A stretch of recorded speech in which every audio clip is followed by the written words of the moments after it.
ерөнхий сайдаа багаар нь дэмжиж. Ард түмэн ч гэсэн ам сайтай байгаа. Яагаад гэвэл энэ олон нүүрс банкны ингээл олон хулгайг ил болгож тавьж ер нь тэгээ ард түмэнд буцааж тэр алдагдсан мөнгө цаасыг олохоос ахгуулаад наад захын те тэтгэвэр тэтгэмж халамж гээл бүх юм ингээл шатараагаар багч гэсэн нэмж байгаа. Тийм учраас бүр үндсээр нь устгахын тулд одоо энэ оюутны засгийн газрыг бол тууштай дэмжиж гарах хэрэгтэй л гэж бодсон. Хийсэн юм нүдэн дээр ил нэгд хэлсэн үгэндээ ч хүрж байна.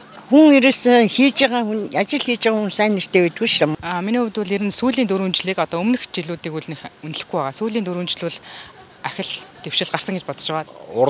Урдын одоо төр барьж байсан улсуудыг бодвол бас нэг буруу болох бүтэхгүй байгаа юмтайгаа насалтаад бас нэг зөв голдрол руу нэг шат агсан тийм жилүүд байв уу гэж одоо хөвдөө харж байгаа.